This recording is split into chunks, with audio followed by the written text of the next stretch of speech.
Teman-teman mau bikin podcast live di 3 device sekaligus atau mau cover lagu?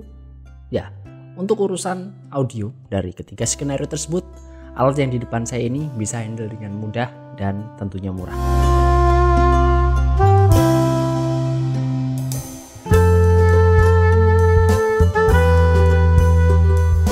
Hai semua, balik lagi di YouTube. Di depan saya udah ada sebuah alat yang dikirimin sama Maono buat dicobain dan saya sangat excited banget dengan benda satu ini.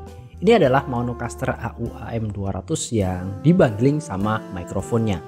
Walaupun ini statusnya dikasih, tapi saya akan review sejujurnya dan senetralnya. Maono gak ada campur tangan tentang opini di konten kali ini. Dan gak usah lama-lama, langsung aja kita bahas bareng. Pertama, di paket penjualan kita dapat banyak banget barang. Ada konsolnya atau saya sebut mixer atau DAC. Terus ada mikrofon yang udah dipasang ke standnya. Ada kabel XLR tuh 3,5 mm buat koneksi si mikrofonnya ke mixernya. Ada pop filter, ada IM buat monitoring. Ada kabel type C male to female yang berfungsi biar kalau dicolok ke HP atau tablet gak akan narik daya dari HP-nya. Dapat kabel USB-C to USB-A dan juga kabel TRRS 2 biji. Terus terakhir ada kitab-kitab, manual, dan setup instruction. Berikutnya kita lihat satu-satu, mulai dari mikrofonnya dulu ya. Secara desain ini terlihat clean dan minimalis. Finishingnya warna hitam doff, ada logo Maono di bagian depan sekaligus sebagai tanda arah polar patternnya. Maono ngeklaim ini akan ideal untuk take vokal, voice over, dubbing, dan streaming. Dia nggak akan nangkap suara selain dari arah depan karena polar patternnya itu cardioid. Dan bagusnya dia cukup dicolok ke jack 3,5 mm di konsolnya tanpa perlu phantom power. Kita lihat apakah nanti tanpa phantom power dia bener-bener proper untuk recording. Nah, Maono juga ngasih stand mic biar lebih nyaman digunakan tanpa arm. Plus dikasih pop filter juga biar ketika ngomong hembusan angin dari mulut gak terlalu ke pick up sama si mikrofonnya. Selanjutnya ke mixer atau konsolnya. Wah, ini banyak banget ya knob dan tombolnya, ada slider juga. Desainnya cakep, elegan, dan terlihat fungsional. Lampu-lampunya menunjukkan fungsi, bukan sekedar bling-bling RGB nggak jelas. Build quality-nya bagus walaupun memang bobotnya enteng. Tapi ini bagus loh, bisa kepikiran ngedesain sebuah konsol atau mixer dengan finishing two-tone. Glossy di bagian atas dan bagian bawahnya doff. Oke, berikutnya kita bahas I/O interface-nya. Di bagian belakang dari sebelah kiri ada tombol power untuk menyalakan konsolnya. Lalu ada tombol dimmer lampu yang akan merubah kecerahan dari backlit tombol di konsolnya. Lalu ada USB-C untuk charging dan port yang bisa terhubung ke laptop atau PC sebagai audio interface. Berikutnya ada port 1 sampai port 3, itu adalah output audio yang memungkinkan kita bisa stream atau live di multi platform sekaligus. Misal port 1 untuk TikTok, port 2 untuk YouTube, port 3 untuk Instagram. Lalu ada output, ini bisa dicolok ke speaker atau bisa juga ke headphone untuk monitoring. Tapi kalau teman-teman mau stream ke platform keempat juga bisa ya harusnya. Tapi siapa sih yang mau live di 4 platform yang berbeda? 3 aja saya rasa udah banyak banget. Terus ada music input, ini bisa dicolok ke HP yang akan ngasih input musik. Lalu ada headset, selain bisa untuk monitoring, port headset ini memungkinkan untuk input mikrofon juga yang biasanya itu ada di headset. Lalu dua terakhir ada mic 1 dan mic 2, jelas ini untuk input mikrofon. Bisa untuk mikrofon vokal yang dibawain sama Maono, plus kita juga bisa ngasih input instrumen kayak gitar, bass, piano, biola mungkin, terus drum digital, ya semacam itu. Nah, itu tadi adalah I/O yang kelihatan karena konsol ini ada input yang nggak kelihatan, yaitu Bluetooth. Kita bisa kasih input musik dari HP via Bluetooth. Nah, beralih ke bagian atas ada beberapa knob, slider, dan tombol, bahkan touch panel untuk mengatur suara dan memberikan efek-efek. Kita lihat satu-satu. Di bagian pojok kanan dan kiri ada dua buah knob, yang kiri untuk ngatur gain mikrofon dan yang kanan buat ngatur intensitas musik, baik itu dari Bluetooth atau dari line musik input yang di bagian belakang tadi. Di atas ada 4 knob, 3 untuk EQ dari low, mid, sampai high, dan knob yang paling kanan berfungsi untuk ngatur intensitas volume yang akan dikirim ke DAW di PC atau komputer dari si konsolnya untuk keperluan recording. Turun dikit ke bawah ada indikator mikrofon dan musik, dan di tengah ada indikator baterai. Yes, ini pakai baterai, jadi akan sangat menyenangkan kalau dibawa ke luar rumah. Portabilitasnya perfect karena diklaim bisa sampai 8 jam pengoperasian. Di bawahnya ada logo Bluetooth untuk indikator pairing, dan ada elektron yang berfungsi ngasih efek elektronik menaik turunkan suara kita berdasarkan keynote yang kita pilih. Beralih ke bagian bawah, 6 tombol di bagian kanan ada effect, pitch, music only, terus denoise, loopback, dan sidechain.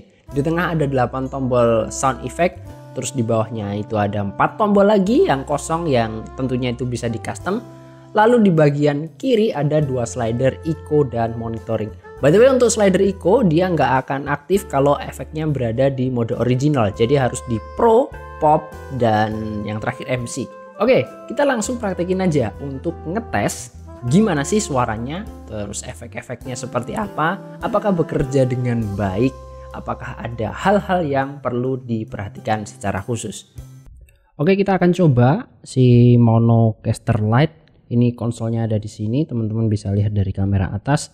Dan ini adalah mikrofonnya. Saya nggak pasangin pop filter karena pengen nyobain sekalian seberapa poppy kalau dia menerima letupan udara dari mulut. Oke, mulai aja langsung. Di sebelah sini teman-teman bisa lihat ada knob untuk mikrofon. Kalau saya kecilin,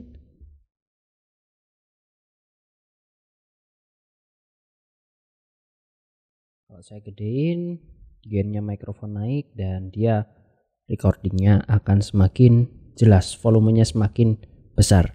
Terus di sebelah kanan ini adalah tombol ini adalah knob untuk musik. Saya akan coba praktekin, saya akan play musik dari iPad via Bluetooth. Teman-teman akan bisa mendengarkan nanti. Oke, di sini kelihatan kalau signalnya udah masuk ya. Cuman teman-teman belum bisa dengerin karena knopnya belum saya putar. Nah. Oke, seperti itu. Jadi knopnya ini adalah knop untuk musik. Terus di atas ini ada beberapa putar-putaran untuk EQ. Ini adalah EQ suara kita, jadi bukan EQ untuk musik. Di sini ada low, mid, high. Oke ya. Kalau saya tarik dulu aja biar ke -10 dulu. Saya naikin coba low-nya. Suara saya akan jadi lebih ngebass, jadi lebih berat. Cuman ini rasanya kurang enak. Saya kasih ke jam 12 aja. Terus untuk mid-nya seperti ini kalau posisinya di -10. Ketika saya pentokin, vokal saya akan semakin maju ke depan, semakin intim, semakin di-boost untuk frekuensi mid-nya. Cuman ini akan kurang natural, jadi saya tarik dulu aja ke bagian sekitar jam 12. Terus untuk high, ini adalah untuk ngatur frekuensi high dari mikrofon kita. Semakin saya tarik ke atas, semakin saya pentokin, suara S atau sibilance yang mana itu adalah frekuensi-frekuensi tinggi, dan tentunya noise, hiss itu akan semakin kedengaran. Kalau saya ngomong this is scene shot, itu akan sangat-sangat kurang natural. S-nya akan berasa banget ekornya dan berasa sibilance. Jadi untuk netralnya saya taruh di angka 12 semua. Nah, yang paling kanan ini bukan knob untuk ngatur suara biar lebih ngebass atau lebih maju vokalnya, tapi ini adalah master volume untuk recording. Jadi suaranya akan diatur sama si knob ini untuk yang dikirim ke DAW atau ke komputer. Ini akan saya puntir, akan saya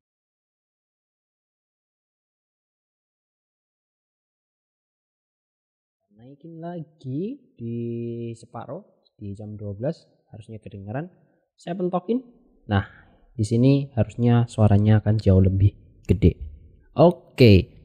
Kita turun di bawah dikit, sini ada indikator untuk mikrofon, terus ada indikator untuk musik ya.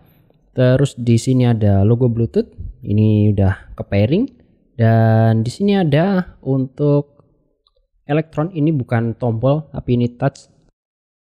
Nah, seperti itu.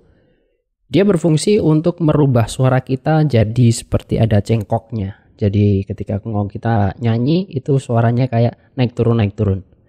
Saya coba ya. A B G. Nah, semacam itu. Oke ya, tergantung nada dasarnya teman-teman pilih di keynotes yang mana. Kita coba matikan dulu aja. Pindah ke bagian pojok kanan bawah sini. Di sini ada efek. Kalau like-nya warnanya ungu terang kayak gini, ini adalah mode original, mode standar, nggak ada bumbu-bumbu apapun kecuali yang di knob ini tadi. Kalau saya nyalakan mode Pro, nah ini adalah mode Pro, teman-teman akan mengaktifkan yang namanya slider echo. Oke ya, saya naikin echo-nya, tes. Nah, suaranya jadi lebih menggema, suaranya jauh lebih megah, kayak berada di hall yang sangat-sangat luas dan kita sendirian di sana. Saya balikin lagi. Nah, ini adalah efek pop. Nah, ini adalah MC. Suaranya untuk MC jauh lebih berwibawa, jauh lebih ngebas, jauh lebih enak didengar untuk kita sebagai MC ketika ngomong di depan publik. Oke, kita pindah ke pitch. Nah, ini dia merubah suara, walaupun suara saya suara laki-laki, cowok, dia akan merubah ke suara cewek, ke female. Ya, pilih. Nah, kalau ini suaranya jadi lebih ngebas, jadi lebih berat. Saya mau coba seperti ini. Kepareng matur dumateng sesepuh bini sepuh ingkang kinurmatan. Pahargyan ing enjang punika badhe kawiwitan. Ya, semacam itu. Awalnya sih coba-coba ya, tapi mau gimana lagi? Kondisi ekonomi lagi sulit, habis kena hantaman dampak pandemi. Ya, akhirnya saya kasih sedikit borak buat ngawetin bakso lah. Minimal bisa dijual seminggu bahkan sampai sebulan. Ini adalah efek robot. Kita bisa rubah suara kita jadi Optimus Prime, Autobot Reassembly, Autobot Transform. Nah, seperti itu. Oke, kita balik lagi ke suara original saya. Kita masuk ke bagian bawah sini. Ini ada musik only. Kita akan praktekin fungsinya seperti apa. Oke ya. Saya nyalain musik dulu. Teman-teman bisa dengerin musiknya.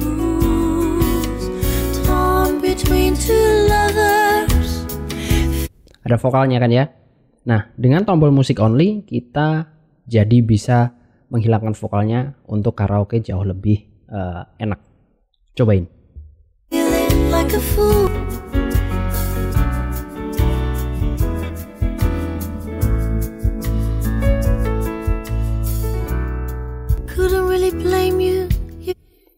Nah, untuk tombol musik only ini perlu diingat, beberapa musik memang bisa menghilangkan vokalnya, cuman beberapa musik lain itu akan sangat kesulitan, bahkan cuman keluar bassnya aja. Untuk sektor upper midrange sama high-nya dia kekat, jadi gak enak banget, cuman bassnya doang.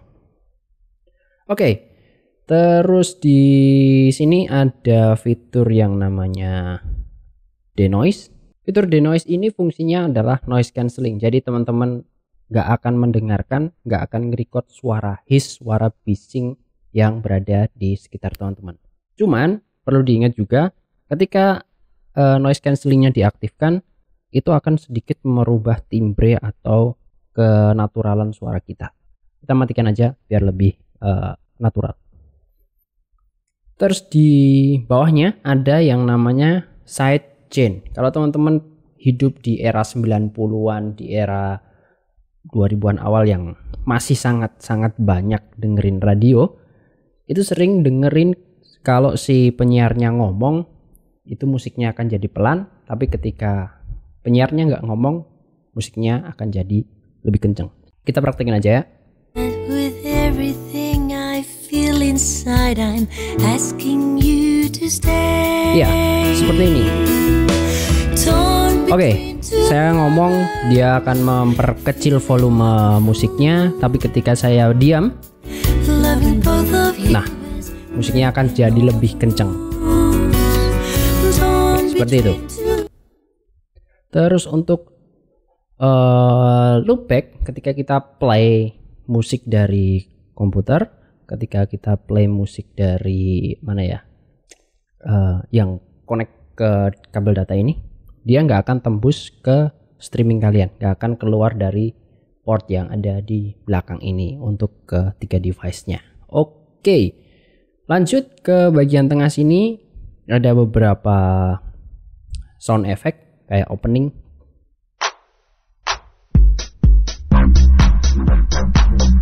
Suaranya kayak gitu. Terus ada applause. Oke. Ada suara tembakan juga, nggak tahu difungsikan sebagai apa ketika kita lagi streaming atau meeting. Nah, kalau ketawa ini biasanya kalau ada teman kalian di meeting online yang tingkah polanya lucu, pencet aja, bisa untuk menghibur.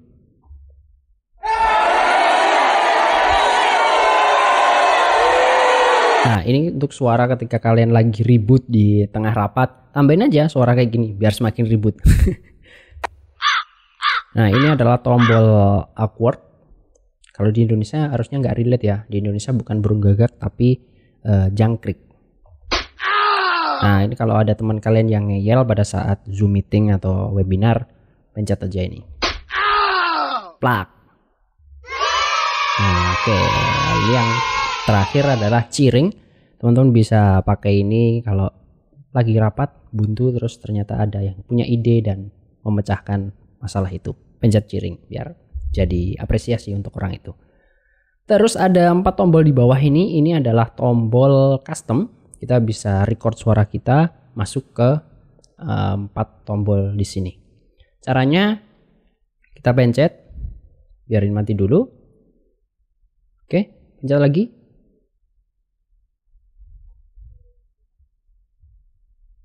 Sampai ngeblink, kelihatan kan?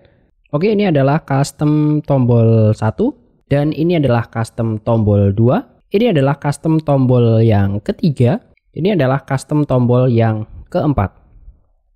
Nah, untuk ngeplay tinggal kita pencet aja. Nggak ada suaranya. Oke, karena keempat tombol yang ada di bawah sini yang di custom, dia masuknya ke line musik dan kita harus naikin dulu musiknya. Sorry, saya matiin dulu. Oke. Teman-teman bisa dengar? Oke, ini adalah custom tombol 1. Dan ini adalah custom tombol 2. Ini adalah custom tombol yang ketiga. Ini adalah custom tombol yang keempat. Oke, seperti itu contohnya. Nah, yang di bagian sebelah sini ada slider, yaitu slider echo. Oke, untuk naik turunkan ini suaranya seperti ini. Kalau kita naikin suaranya jauh lebih menggema. Terus ini adalah slider monitor yang akan berdampak ke volume headset atau headphone kita. Kalau kita naikin, kita akan dengar suara kita, musik yang kita play itu akan semakin kenceng di headset, tapi bukan di recordingnya. Kalau kita matiin, kita nggak akan dengar apa-apa, walaupun audionya tetap akan ke record masuk ke PC. Oke, seperti itu.